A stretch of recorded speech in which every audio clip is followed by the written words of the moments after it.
Tuhan Yesus adalah hamba yang rela. Kenapa ada nama Nazaret disebut, di kitab-kitab lain tidak disebut? Saya merenungkan, kenapa Markus harus menyebutkan Nazaret? Kita tahu Tuhan Yesus dikenal sebagai Yesus dari Nazaret. Kenapa? Karena kampung halaman Tuhan Yesus. Kalau kita membicarakan kampung halaman, apa yang paling membekas kepada kita? Kisah kita tumbuh, ya kan? Kampung halaman. Terus rumah kita, di mana cita-cita kita bentuk, teman-teman kita, dan zona nyaman kita loh. Itu kampung halaman. Orang Roma tahu bahwa Tuhan Yesus punya kampung halaman loh. Nazaret, walaupun dia lahir di Bethlehem, tapi dia besar di Nazaret.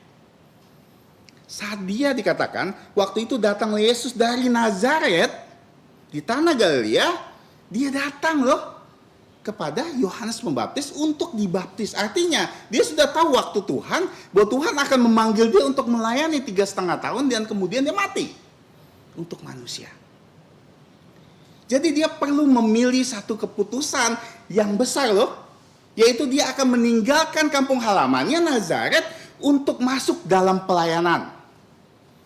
Itu yang disebut rela. Saat kita melayani, kita harus seperti Tuhan Yesus.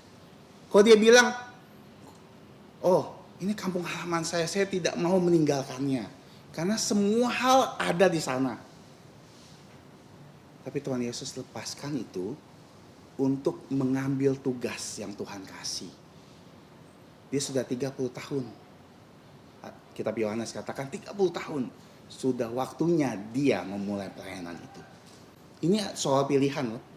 Kerelaan adalah pilihan kita. Maka saat kita melayani siapapun kita, apapun yang kita lakukan, lakukan dengan rela. Apapun itu. Karena gini loh, kita melayani karena kita mengikuti perintah Tuhan, bukan perintah atasan kita. Tapi Tuhan suruh kita lakukan itu, kita lakukan dengan apa?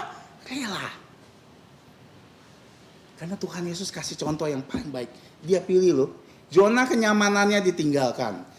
Segala hal yang dia punya ditinggalkan. Itu namanya rela. Jangan kita melayani karena kita pikir pelayanan itu kita bisa lakukan.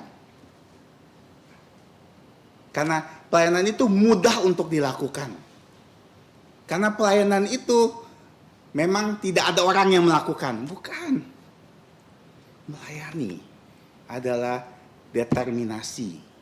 Saat kita rela, walaupun itu susah, walaupun harus menanggung derita, walaupun harus melepas kenyamanan kita mau melayani, itu baru pelayanan. Kok kita melayani tapi nggak senyaman-nyaman aja, nggak ada kesulitan, mengharapkan semua baik-baik saja, itu bukan pelayanan. Pelayanan adalah ketika kita siap untuk susah, memikul salib Tuhan. Mengikuti Tuhan, itu pelayanan. Tuhan Yesus aja rela. Dia nggak harus lakukan itu loh. Banyak pelayanan di gereja, bahkan di rumah kita pelayanan. Kita lakukan dengan apa? Rela. Kita lakukan bukan untuk manusia, tapi seperti untuk Tuhan. Memang kita lakukan untuk Tuhan. Rela. Nggak peduli manusia mau hargai kita, manusia mau puji kita atau enggak, yang penting kita lakukan dengan rela, itu kuncinya. Inilah teladan pertama, rela.